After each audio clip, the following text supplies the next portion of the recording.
Many of us have a particular favourite developer or maybe even publishing house, though more likely an individual designer, and we tend to acknowledge them because they did something great that really stood out as being something unique and spectacular. Well, most of the time anyway. Though most games generally fall into obscurity, throughout history there have been some that didn't quite deserve to be overlooked for various reasons. This could include issues with the game's limited advertising budget, or because they happen to be up against a multi-million-dollar blockbuster movie tie-in, which would go on to dominate the gaming charts. It could be that they messed up by wasting their budget on some ill-conceived marketing drive, or because the game was developed for a failing platform, thereby guaranteeing it would never get the recognition it truly deserved. It might even have been because some game reviewer was having a particularly bad day at the office and decided to give an unfair review, or simply because people were not willing to give it the time of day, as was often the case in the wake of Doom and its many clones. There are many reasons why great games can and sadly have been ignored throughout our gaming history. And while almost all of these share one thing in common, that they were commercial failures, some have in time gained enough of a cult status and subsequently the respect that was long overdue. Indeed, the likes of Xbox Live Arcade, the PlayStation Network and Wii's Virtual Console have really helped in this particular area. However, there are a few genuine classics out there that haven't been so lucky, and which continue to remain in relative obscurity. Though it would have been nice to explore the definition of what makes a video game great in the first place, it would be a lot easier to go by the story of the company I'm about to go into, because after all, if it was that easy to identify gaming greatness, you would be seeing hundreds of them every single month.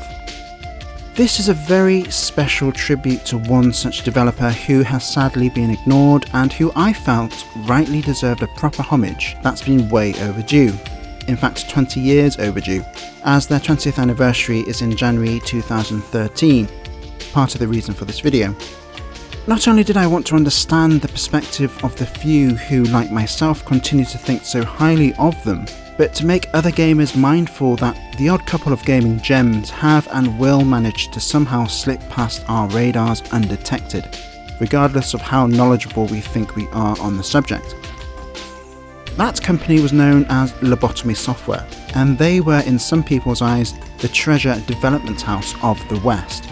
Now you may be asking yourself, well, what do I mean by that? Well, Treasure, as you may or may not know, is a Japanese developer that continues to have a dedicated following, affectionately known as the Treasure fanboys, because of their original and often wacky game ideas, as well as in the past being able to do amazing things on machines that were never thought possible at the time. The now defunct Lobotomy Software, much like Looking Glass Studios in fact, were the Western equivalent of what Treasure continues to represent for a number of gamers today. For what Lobotomy managed to achieve, especially on a console as difficult to develop for as the Sega Saturn, and in the limited amount of time that they had at their disposal, can only be described as not only a marvel of engineering, but also a marvel of resource and time management. So welcome and thank you for joining me on this wonderful journey as we finally uncover, or should I say exhume, this development studio that was so far ahead of its time, they would actually prove the likes of John Carmack wrong. But before we go into that, let's take an interesting look at where it all started all those years ago. It was 1992, Redmond, Seattle. And Nintendo of America employees Paul Lang, Dane Emerson, Brian Anderson, Scott Perris and Brian McNeely, having grown tired of working for their respective Nintendo divisions, which meant that they had no realistic chance of ever actually developing a game for themselves, decided to leave for pastures new. And so by teaming up with former employees of Manley and Associates Jeff Blazier and John Yule, as well as relative newcomers Kevin Chung and Kurt Pfeiffer, Lobotomy Software Incorporation was formed on January 13th, 1993. Though they initially worked out of Lang's apartment, living off their $401,000 savings and one credit card, they were still a stone's throw away from Microsoft's and indeed Nintendo of America's headquarters. Initially, the team started out creating a few demos and conversions for the SNES that, as luck would have it, would eventually get their feet through the door. The first, a boxing demo called Joe Louie Boxing, was similar to the classic Punch-Out, and another being a comic-style pinball game called Pigball, where you played a pig with a jetpack and hover boots that doubled as a pinball, and the last being a side-scrolling demo where the player controlled a hippie in massive bell-bottom pants. Yes. In the summer of 1993, and in desperate need of a publishing house, Lobotomy ventured to the CES show in Las Vegas to shop around for one. And even though initial interest in their demo seemed promising, unfortunately the majority of publishers wanted to see more of their work before they committed. By early 1994, a year after they had formed and still with no major contract to speak of, the team, as enthusiastic as they were fast running out of money and knew that they wouldn't be able to survive much longer if their demos continued to be overlooked.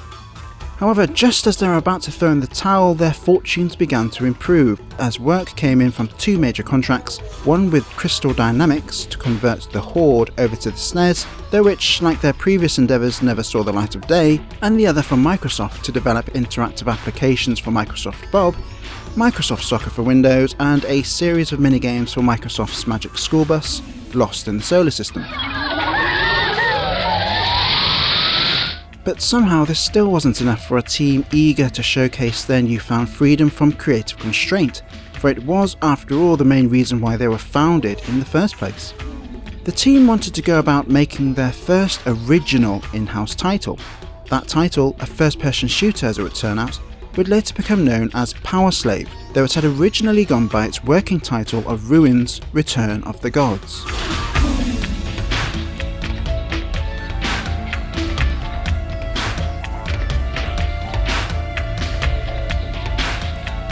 Now, Lobotomy had been, amongst other things including testing Pitfall: The Mayan Adventure for the 16-bit consoles,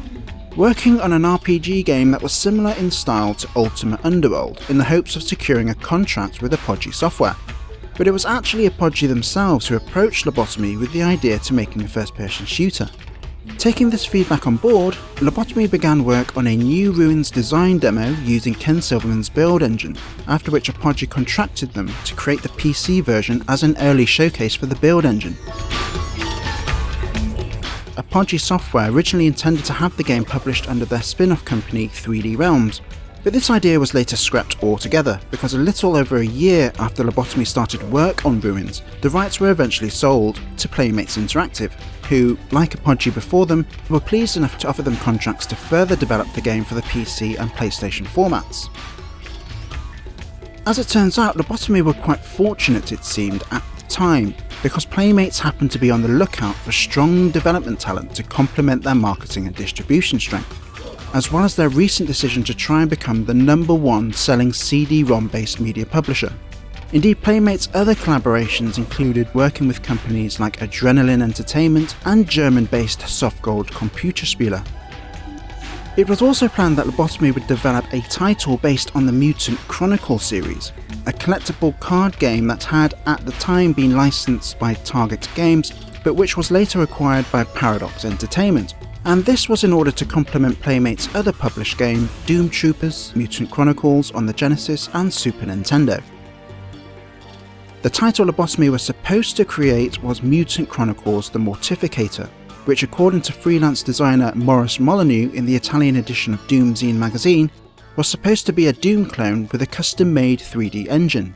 As it transpires, this custom-made 3D engine was to have been created almost entirely by Lobotomy's John Yule, formerly of Manley & Associates, but which in turn had to be compatible with the build engine so that they could easily create Power Slave and the Mortificator for Windows, but under their new publishing house. Understandably, as the new publisher, Playmates didn't want to waste any more time and money on the project, due to the fact Lobotomy had already spent well over a year creating the game for Apogee Software. But by expecting Yule to create such an engine would, according to some members of Lobotomy, have required him to achieve what Ken Silverman and John Carmack managed to do as programmers many times over. And perhaps because of this not so insignificant issue, the Mortificator was dropped by Playmates early on, leaving Maurice Molyneux in the lurch, where even today he's never received a formal explanation. Though what it did do was to give Lobotomy an added opportunity to experiment with graphics engines and world editing tools. And regardless of these early setbacks, with a renewed interest in their work and a much needed boost not only from Playmates Interactive and Microsoft, but also from BMG Interactive to publish Power Slave for the European and Japanese markets, They were finally able to hire around 10 more talented team members, including Ezra Dreisbach himself in October 1995, and thus Lobotomy Software were finally able to do what they did best: create awesome games.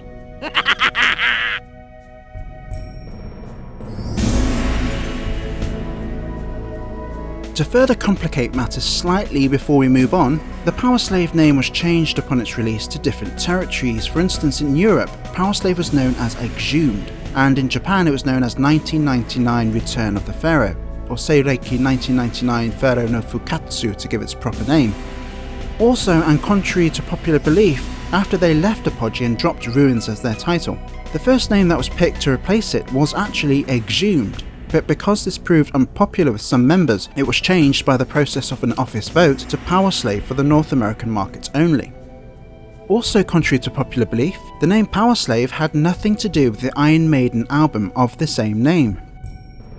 Wanting their Egyptian theme set by its Ruins predecessor to be as authentic as possible, the team frequented the local libraries to conduct research and to watch documentaries, for they wanted the items and locations to be based on actual Egyptian legends. For instance, the water-breathing Sobek mask was based on the Egyptian god Sobek, who was often associated with crocodiles and the Nile River, while Karnak, which acted as a central hub to the player in the console versions, and one of the later levels on the PC game, was based on the Karnak complex in Egypt. Power Slave's story is set in an area around the ancient Egyptian city of Karnak in the late 20th century. The city has been seized by unknown forces, with a special crack team of hardened soldiers sent to the Valley of Karnak to uncover the source of the trouble. However, on the journey there, the player's helicopter is shot down, killing everyone on board except, yeah, you guessed it, the hero. It's up to the player to save Karnak and the world, battling hordes of evil creatures, including mummies, Anubis soldiers, scorpions, and evil spirits along the way. The player's course of action is directed by the spirit of King Ramses, whose mummy was exhumed from its tomb by these creatures. Now, the great thing about all three versions was that they were each different in their own particular way, though there were a greater number of similarities between the console versions due primarily to them sharing the Slave Driver graphics engine, an engine which had been single-handedly built by Ezra Dreisbach from scratch, and later used to convert Power Slave over to the PlayStation together with Quake and Duke Nukem 3D over to the Saturn.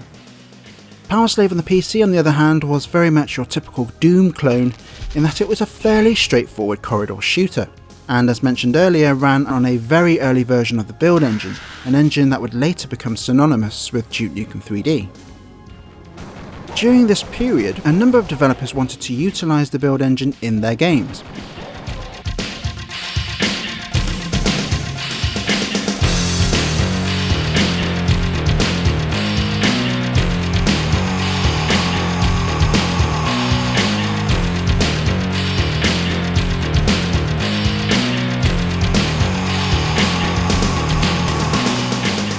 Also, given that most first-person shooters were centred on the PC platform, only to be then lazily ported over to the consoles, Lobotomy saw an opportunity to create one designed specifically with consoles in mind, and even if they shared the same name. The team knew that this would be a huge gamble to take, especially for a company with their first major contract. But because they always adopted the view to raising the ante in game development, they saw it as a risk worth taking. Which leads us to the first of many reasons why Lobotomy are still held in such high regard even today, and that's for defying the odds of what console first-person shooter games were capable of doing at the time in 1996. Remembering that this was before both Rage Software's atrocious conversion of Saturn Doom in early 97 and the release of the seminal GoldenEye on the N64 in the fall of 97. You'll be forgiven for thinking, like most people tended to do back then, and sadly what they continue to do even today, I've tested this on my friends in recent years, that Power Slave is a straightforward Doom clone, what some would proclaim as Doom in Egypt. But the console versions were so much more than that, with the closest comparison being Metroid, and to an even greater extent Metroid Prime on the GameCube. During their adventures, players would come across permanent power-ups, or what Power Slave referred to as artifacts, dotted about the various stages, and these included items like the Horus Feather that enable players to levitate, to the sandals of Incumptet that, much like the high jumps in Castlevania Symphony of the Night and Metroid, granted a much more powerful jump technique. All of this would take place within a framework of non-linear level progression, because players could either tackle the next level or travel to previous stages via the main map, thereby allowing them to experiment with their newfound abilities in the hope of opening up newer sections. Not only did this encourage a greater level of exploration that had rarely if ever been seen before in a first-person shooter game, but Power Slave also featured, much like the Zelda series in fact, RPG elements as well, in the form of anchors that permanently added additional life bars to the player's health. Power Slave on the consoles was actually as much about the management of the player's resources such as ammo and health pickups as it was about adventuring and shooting elements. After enemies were killed, a health orb or an ammo orb of varying size had the chance of dropping. But with the exception of the grenades on the Saturn version, players only knew roughly how many shots they had left, due to the ammo and health being represented by bars. Because of this, players very often encountered the problem of which weapon they would need to replenish depending on the situation, together with the size of orb in which to use, for larger ones replenished more but had the potential to be wasted. Another difference for the console versions was that the Slave Driver afforded players a fully three-dimensional playing field, as opposed to the 2.5D build engine employed by the PC version. And it was only until Metroid Prime came out that audiences began to appreciate that games played from a first-person perspective didn't necessarily have to adhere to typical FPS gameplay. Difficult jumps that required dexterous styles of play and instant death laser fields while slowly levitating were all possible to negotiate from a first-person perspective. It also made players realise that adventure elements were possible in a genre that had, at the time, been dominated by strip levels, where the player simply moved from one point to the next, killing everything in sight, and where the ability to really traverse the landscape became an afterthought. Power Slave introduced a different perspective to the integrated platforming elements found in Tomb Raider, which had been released a week earlier, and to this very day it could be argued that there still hasn't been a game that's managed to pass off as being as much a platformer as it is a first-person shooter. The reason for this was primarily down to its handling dynamic, which was so in tune with its perspective, especially in combination with the Saturn pad, that players became at one with their surroundings and could even pivot on platform edges, such was the level of control offered. We also have to take in mind that Lobotomy had accomplished all of this not so much in spite of the limitations of both the Saturn and PlayStation controllers, or even the technical limitations of those machines, but rather because of it.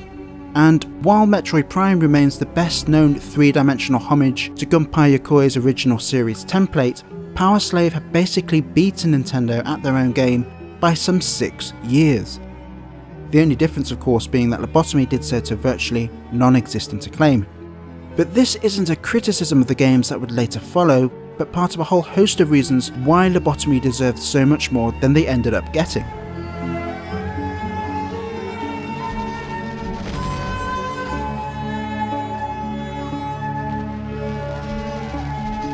To get some idea why Lobotomy are respected by certain players, we ought to really examine Power Slave a lot more closely, for this is the one key game that will help to explain everything.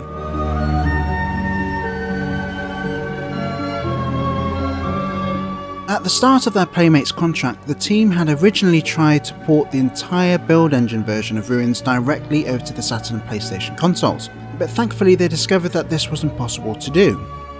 Now I say thankfully because had they somehow accomplished this, then the Slave Driver graphics engine that would go on to define Lobotomy's work would never have even existed, and the console versions would simply have remained a simple yet fun Egyptian themed corridor shooter. But what gave Lobotomy the edge was in the contributions of the team as a close and well-oiled working unit. For instance, with the likes of David Lawson creating the Windows-based Brew World editing tool, Paul Schreiber creating Peep Show, a tool for the animations, Jeff Blazier developing his own editor for object placement and ambient lighting,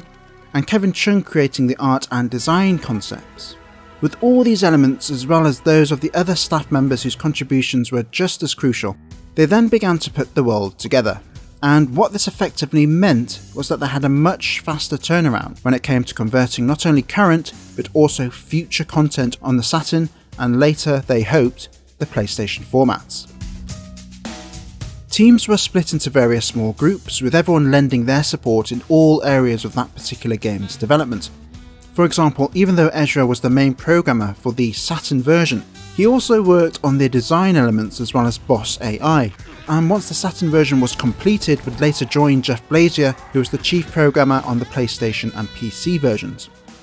The music and sound, on the other hand, which was to many players the icing on a perfectly baked cake, were the creation of Scott Branston, the team's sound engineer, who, apart from helping out in testing, created some of the most hauntingly beautiful tracks ever composed for a video game.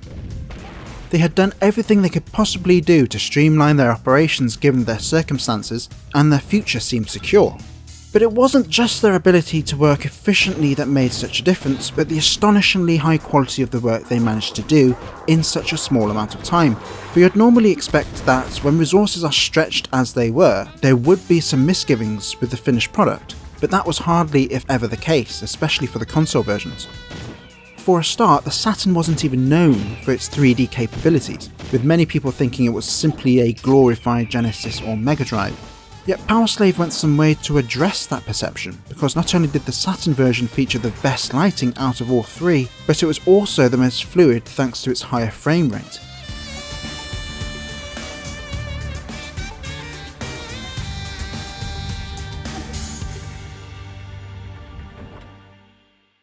It was this approach that would enable Lobotomy Software to do extraordinary things on a Saturn system that John Carmack believed would never be able to handle a Quake conversion.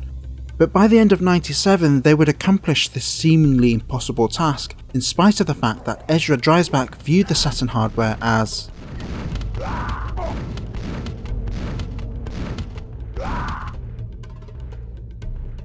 what they would eventually achieve would become even more prominent due to a leaked admission that 5 developers had tried and failed to port the original Quake over to the PlayStation, which was supposed to have been much more adept at 3D. This in turn led to Sony cancelling all conversions and therefore any association with the original Quake altogether, because of the humiliation brought about by Lobotomy Software and, more importantly, Sega. Sony had undoubtedly grown tired of playing second fiddle to Lobotomy's Saturn conversions, and so instead tried to go one better by contracting Hammerhead to convert Quake 2 over to the PlayStation some 2 years later.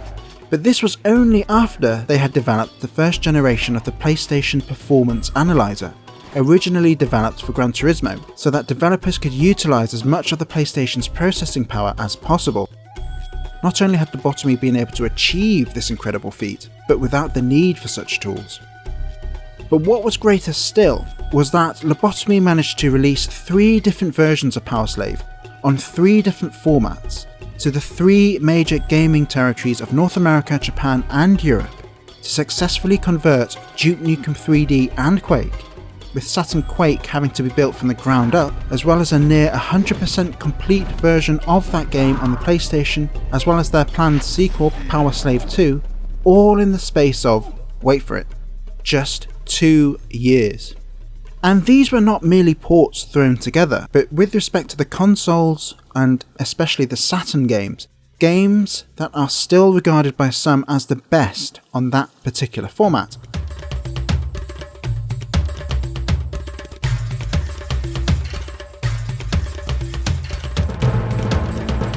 All of this would never have been possible were it not for the close-knit culture the Lobotomy team had somehow managed to forge for themselves.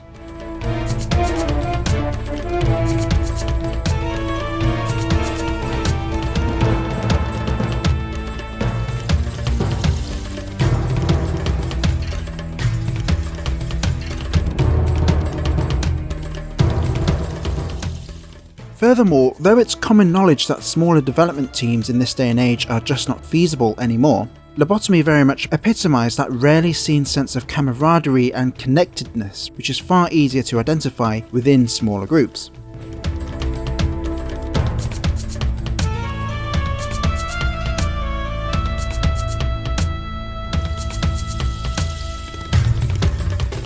The results of which spoke for themselves, for Powerslave on the Saturn was one of the first games to utilise the vertical bomb jump technique, which worked in a similar way to the rocket jump in Quake released just a couple of months prior, where the player could jump higher by launching some sort of explosive at their feet.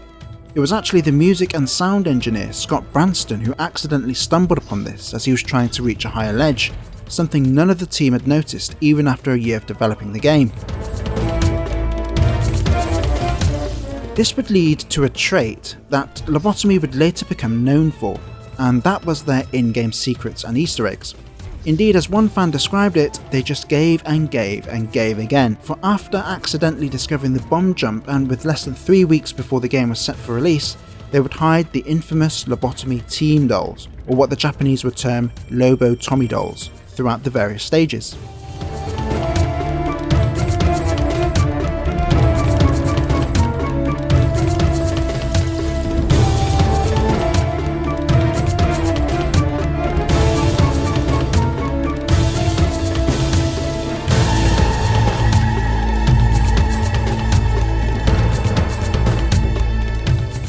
The idea for the dolls originated because of their desire to cater for the casual and hardcore player, by rewarding those who took it upon themselves to push a little harder, but without affecting the flow of the main game. Similar to the Elder Scrolls series and its many side quests the player can occupy themselves with while not tackling the main storyline quest. Now, each doll was a mini Egyptian sarcophagus that had the 23 faces of the team members superimposed onto them, and which the player then had to find. On the Saturn version, you would sometimes find 2 dolls on one level and nothing on the next, whereas for the PlayStation version there was a doll hidden on every single stage. And the reason why they're affectionately known as the infamous team dolls was because some of them are so difficult to reach that you'd often find yourself ripping your hair out, literally. This was no better demonstrated than through the laser field, which is, without a doubt, and still to this very day, one of the most painful and most difficult experiences you will ever encounter within a video game. Though being on a similar scale to Demon's Souls as it was, most players carried on regardless because it was that good. I should also mention, however, that on the PlayStation version, instead of lasers, they had blue mini fireballs of death that were almost as hard to negotiate as the Saturn version, though because the Saturn's lasers were constant, it was slightly more of a challenge. Those who actually went through the ordeal of finding every single doll would inadvertently become part of an elite group of gamers, some of whom you may still find commenting about the subject on the various internet forums even today, simply because the task was so hard yet remained relatively unknown throughout the gaming world. After they came up with the idea of the team dolls, and while Playmates dragged their feet with the US release, Ezra decided to work on a secret project unbeknownst to everyone else. And after about a week of development away from prying eyes, his game was finally revealed at the company's Halloween party. What he unveiled was a game called Death Tank. Death Tank! Yeah! Now, Death Tank accommodated up to 7 players, where each controlled a miniature tank that could fire various forms of overarching projectiles onto the other tanks, all the while carving out the landscape. And this was included free to anyone crazy enough to hunt down every one of those Lobotomy team dolls. The difference with this to say Team 17's Worms was that Death Tank was in real time, and because of this had the potential to be as frantic as Saturn Bomberman when it came to 32-bit multiplayer gaming. Saturn Bomberman, by the way, catered for 10 players and was often regarded as one of the best multiplayer experiences at the time, but which you had to pay for the privilege. The team would officially conduct intensive playtesting on Death Tank for a couple of hours every single day, identifying its many nuances, improving the weaponry, and ironing out issues, which in turn helped to mould Death Tank into the great game it is and continues to be.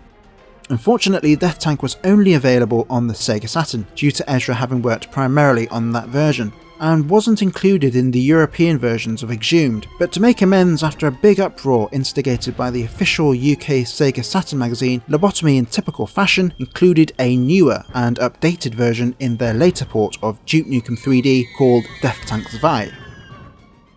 The great thing about the setup for that version was not only could players have access to it on Duke Nukem 3D if they had a previous save from either Exhumed or their later conversion of Quake, but they could also access it on Quake with just a save file from Exhumed. A lovely touch that would go on to delight a few Saturn owners at the time who had never seen that sort of feature before.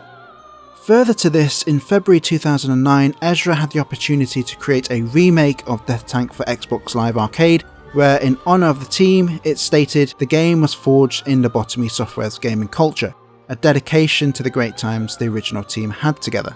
But the memorable freebies didn't end there either, because on the Saturn version, once players saved over their previous completed save game, they unlocked Lobo Flight mode, which then allowed a second playthrough but with the ability to fly through the levels. Now, if you completed the laser field maze second time round in this mode, then you can, even today, officially classify yourself as a video gaming god, because it was virtually impossible thanks to the 100% control you had over altitude the second time round.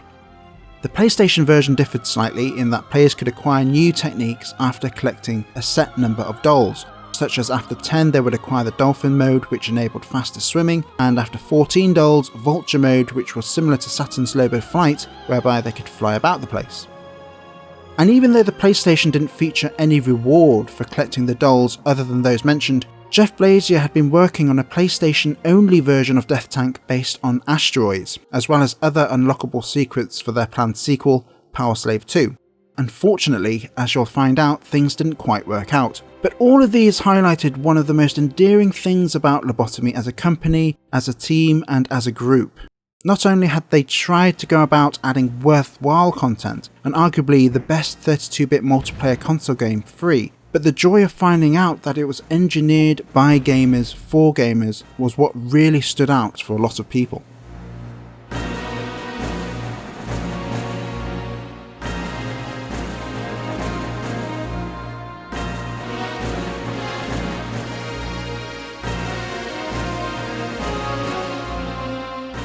Now, we've concentrated slightly more on the Saturn version simply because it wasn't supposed to be able to produce the quality of 3D graphics Lobotomy ended up bringing out of the machine. But it should be noted that they had never specifically gone out with the intention of being associated with Sega, rather they were merely convenient bedfellows. Having said that, it would be interesting to look at the other versions in a little more detail, for as stated earlier, they were different in their own particular way. Firstly, apart from Power Slave on the PC having totally different levels due to its graphics engine, it also had a fairly basic magic system, where players could cast certain spells such as being able to illuminate dark areas.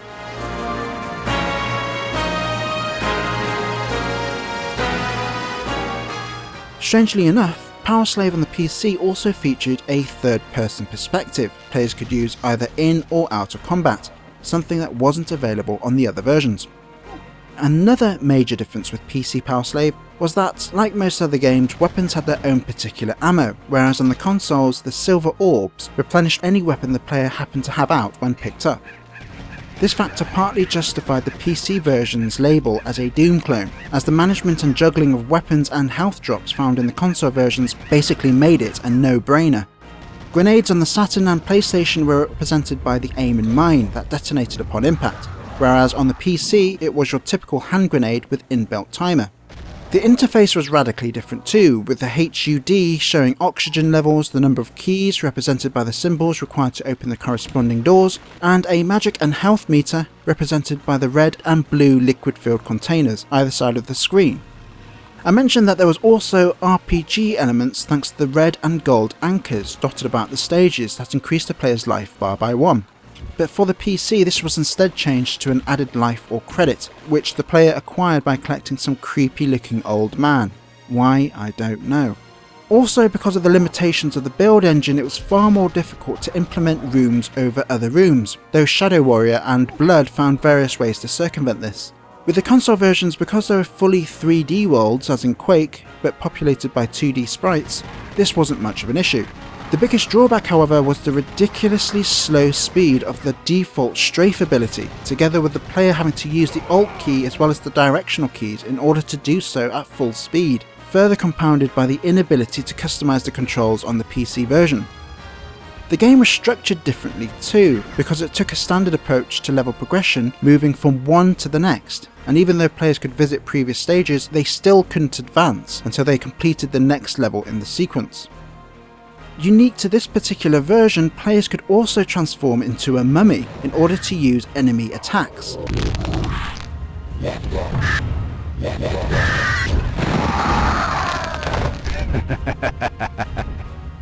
and also featured a greater number of death animations both for the player as well as the bosses. Power Slave on the PC was also a lot more tongue-in-cheek, and this was obviously owing to the shared heritage of Lobotomy Software's Duke Nukem 3D and the same engines they used. That's right. The differences between the console versions were subtle in the majority of cases, though quite significant in others. Though while Power Slave on the PlayStation had sharper graphics and higher resolution textures, the animations and frame rates were not as high as on the Saturn. Both versions proved slightly more difficult in different areas as well. For instance, generally speaking, and like the PC game, the PlayStation version had a lot more enemies on screen at any one time, and fewer anchor life bars for them to pick up, which in turn made the game a lot more challenging from the offset.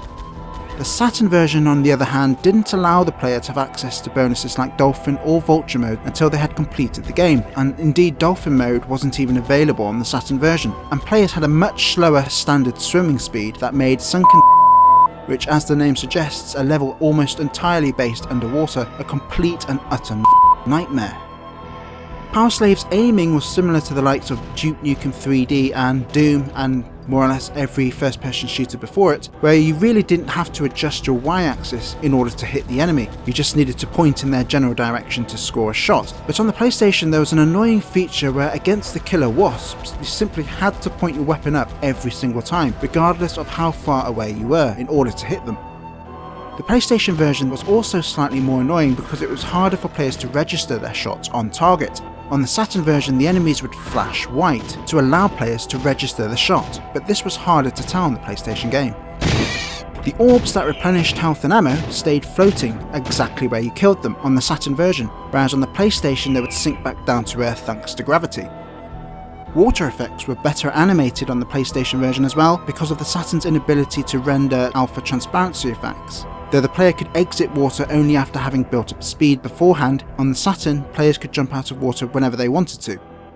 Unfortunately, in the PlayStation version, the bomb jump technique wasn't implemented due to the variations of the slave driver engine used, and the red spiders in the Saturn and PC games were changed to blue scorpions thanks to Sony Computer Entertainment America, who at the time wanted their game to at least have one obvious difference. Though there are many other differences that you should really discover for yourselves, in effect there were 3 unique versions of the same game that wouldn't have been possible in the time frame had they not allocated resources in the way they did. And if there was ever a reason to play Power Slave or Exhumed even today, it should be for this fact alone.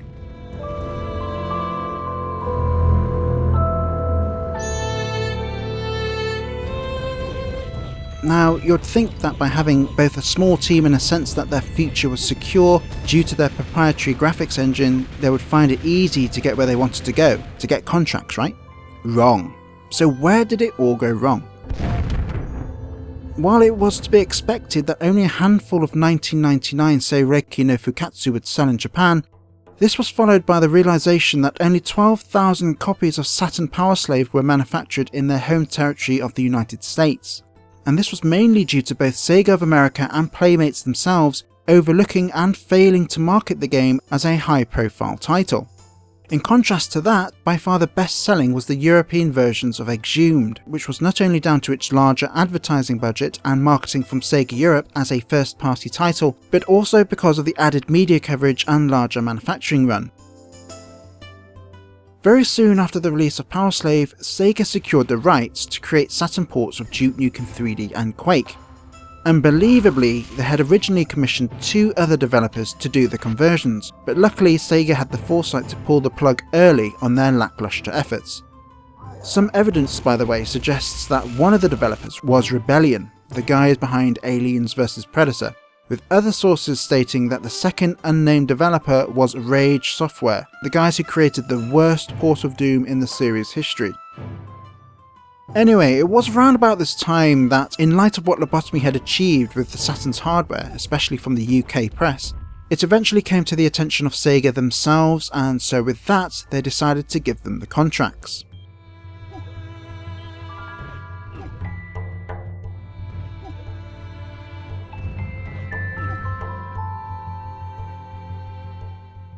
Talking about its European coverage, the furor surrounding Power Slave's, or in this case Exhumed's, coverage in Europe was mainly due to the efforts of one particular magazine. The official UK Sega Saturn magazine, or SSM, became avid supporters of Lobotomy, though this wasn't always the case, for it had taken one of the magazine's contributors, Daniel Jevons, to convince then editor Richard Ledbetter not to take the unfair Doom clone at face value.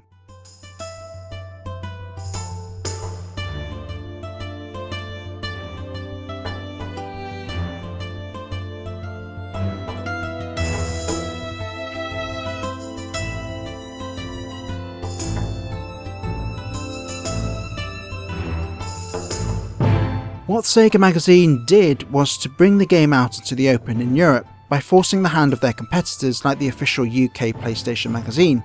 and indeed its publisher, Future Publishing, who ended up feeling compelled enough to want to be part of the Exhumed bandwagon that had been created. Lobotomy was said to be so grateful to Richard for the stance his magazine took that he was included within the credits of both Duke Nukem and Quake.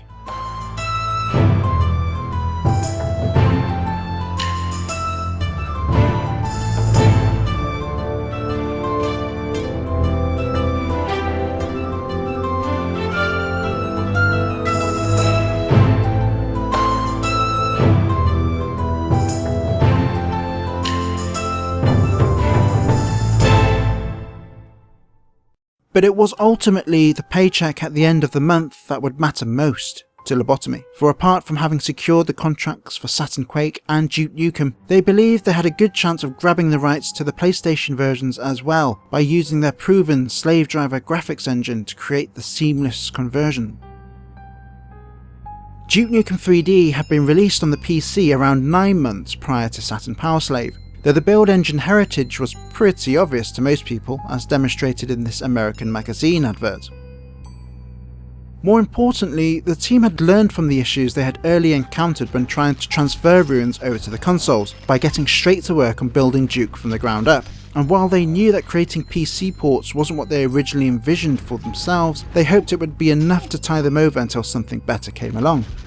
Also, the fact that they already knew the ins and outs of the Saturn hardware meant that they could concentrate on streamlining and improving other aspects of their work, such as finding ways to import basic level data components into Brew, which nevertheless required a great deal of work to accomplish.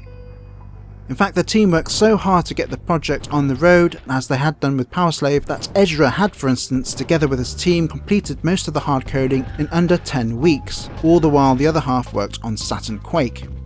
Their Duke Nukem 3D conversion was and still is regarded as the best console version of the game at the time, because Lobotomy had once again showcased what the Saturn as a console was capable of doing in the right hands. They also answered the criticisms that Power Slave didn't feature a multiplayer mode, on the Saturn at least, by allowing owners to connect over the internet for online deathmatches via the Saturn's Netlink add-on, with Duke Nukem 3D being one of the only games available here in the West that was Netlink enabled. The graphics and light sourcing found in Power Slave were further enhanced, while the game remained true to the original, even down to the naughty bits which Sega had specifically asked to be retained in the conversion. Quake, on the other hand, was completely built from the ground up, though with a few obvious drawbacks, including a lower resolution, weapons constituting 2D sprites instead of polygons, and differences to the enemy models due to the Saturn's inability to draw triangles. But despite this, and like Duke Nukem, it was regarded as the best version, where only Quake 64, which suffered from blur-o-vision graphics that were typical of N64 games at the time, was the only competition. While they were working on the other two games, Lobotomy announced what they claimed was another project, which would later transpire as being a sequel to Power Slave. Power Slave 2 was rumoured to be similar to Tomb Raider in that it was a third-person perspective game, but retained the Egyptian theme set by the original. Though more importantly perhaps was the fact that it was supposed to be a PlayStation and PC exclusive. And although Power Slave 2 was inspired by Tomb Raider, in typical Lobotomy fashion, the game was supposed to have featured a revolutionary engine that would this time take full advantage of the PlayStation's native hardware, and even featured 3D geometry sets that would have allowed the geometry density to be a lot higher and landscape topography to be a lot more varied than those found in Tomb Raider. However, very soon after Duke Nukem and Quake shipped, Lobotomy would close its doors, taking with it to an early grave any hopes of a planned sequel. Sadly, and at the time of writing, these pictures, taken from an article written by US Game Fan magazine, are the only ones that are known to exist of that particular game.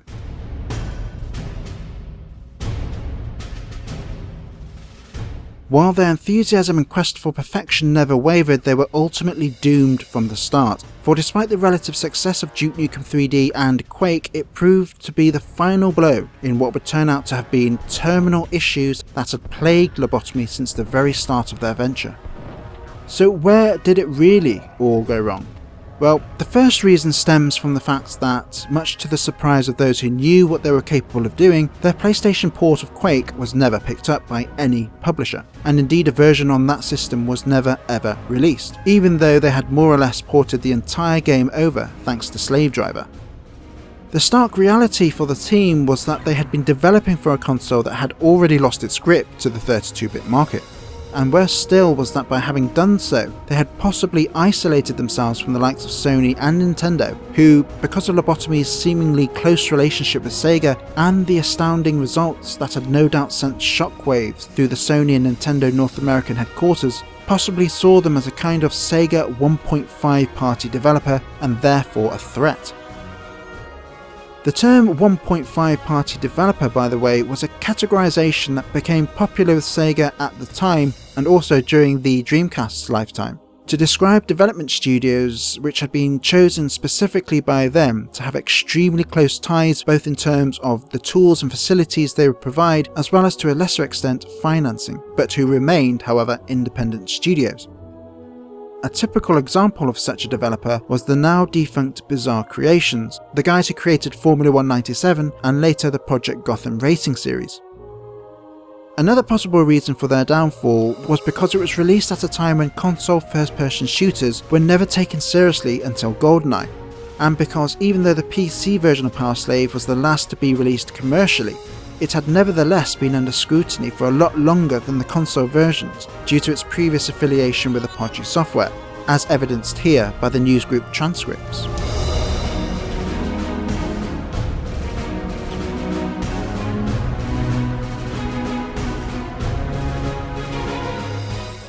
Sadly, the PC version of Power Slave, which was arguably in a much better position to showcase the game, turned out to be so poor compared to its competition, especially when it came to the control scheme, that it merely reinforced the Doom clone stereotype.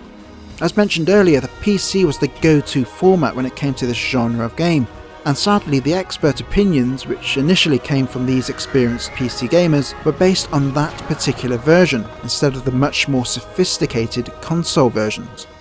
And while Lobotomy had accomplished their goal of creating a first-person shooter game specifically with consoles in mind, not only were they too far ahead of their time, but thanks to the PC iteration it was ultimately doomed from the start. Had they perhaps changed the name of the console versions and disassociated it from the PC title entirely, it might well have been a different story. And while it might be easy nowadays to turn around and claim that this in itself couldn't possibly have been enough to discredit the console versions had they been good enough to begin with,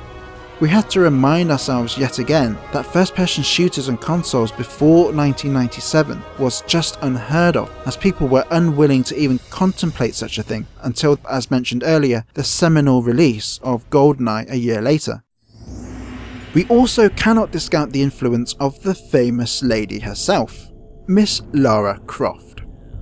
Yes, Tomb Raider had made its debut on the Sega Saturn just 1 week earlier than Power Slave, and this undoubtedly had an effect on sales of Lobotomy's game, because there had been, in the build-up before its release, a lot of attention on Tomb Raider since it debuted as a tech demo for 3DFX.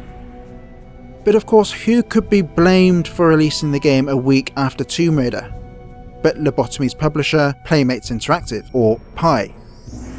Because Lobotomy never felt that they had the full support of their North American publisher, this is without a doubt one of the biggest factors when considering why and where it all went so terribly wrong. What's so interesting is that unbeknownst to Lobotomy, Playmates Interactive Entertainment, a division of Hong Kong-based Playmates Toys Limited, were themselves as a group going through a number of what would later become, for their gaming arm at least, catastrophic issues.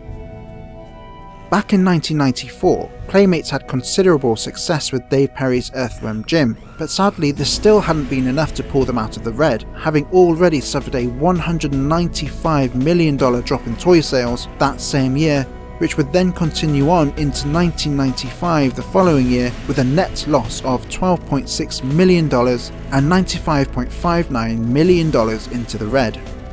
However, in early September 1996, just a month before the release of Power Slave in the United States, Playmate's struggles were further exacerbated by the start of what would become a bitter, ongoing family feud between Thomas Chan-Chu-Hu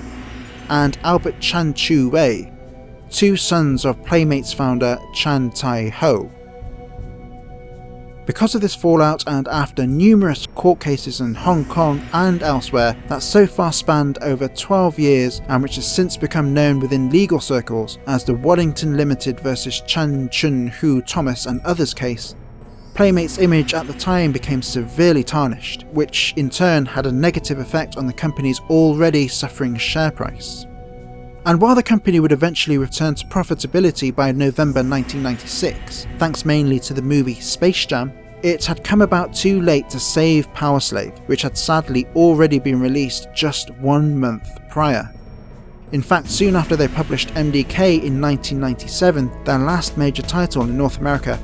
the Pi brand, though in continual use internally, and sometimes used interchangeably with their Playmates Toys Limited division up until the early 2000s, had actually ceased to publish any new games since 1998.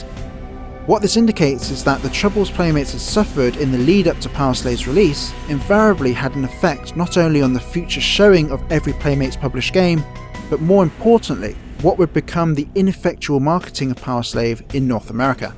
Not only was this reinforced by the convenient departure of the then Pi president Richard Salis, who had not only been on the board of directors, but had also been part of the management for 11 years before his resignation, but the success of the game in Europe, which compared to the US market was a lot smaller by comparison. Another reason may have been down to how the company operated. In reality, they had been working on a knife's edge since the very beginning, in the hope that they would one day get the break that they needed. But because that break never came, the company ended up chronically falling short on its payroll, thereby gradually getting deeper into debt and owing more and more money to the employees. This in turn would prove too much for some members of the team, who ended up leaving at different stages and for various reasons, including founders Scott Paris, who left quite early on, Dane Emerson midway through Power Slave's development, Brian Anderson and later Jason Wigan, who understandably was forced to leave upon not receiving a regular paycheck. Which leads us to yet another devastating admission, that Lobotomy had, in their desperate attempt to secure work, ended up underbidding the contracts for Duke Nukem 3D and Quake.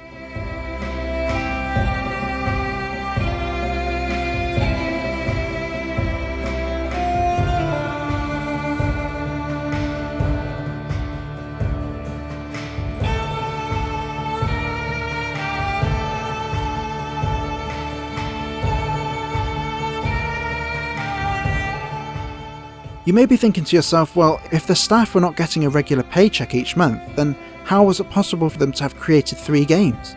The simple answer is, they weren't getting paid at all.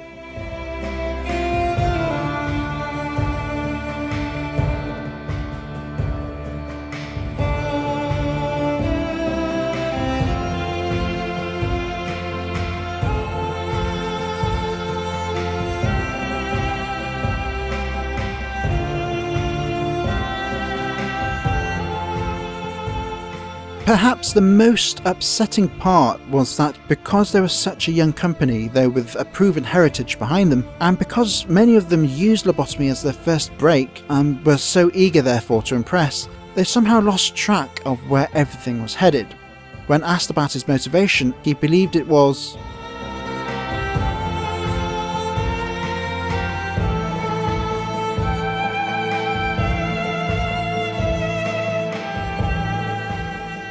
It's funny that from this perspective, we ought to really look at Power Slave, Exhumed and their conversions as ugly ducklings, or absolutely beautiful mistakes, where under normal circumstances or in 99.9% of cases they would never have even seen the light of day.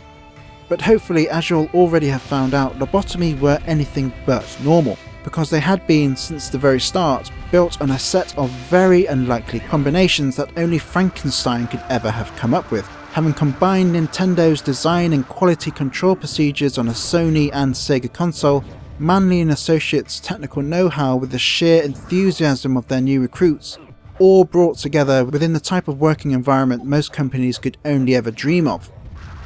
And if you thought things couldn't get any stranger, well, you'd be wrong, because it does. As a testament to the actual quality of their work, because Japan was the only territory where the Sega Saturn sold in any decent numbers, and even after it was dead and buried over here in the West, there was a mini resurgence where in Japan, Japanese gamers began to appreciate and to praise Power Slave for what it was. And while first-person shooters may not have been to their particular liking as a genre, the same couldn't be said for Death Tank.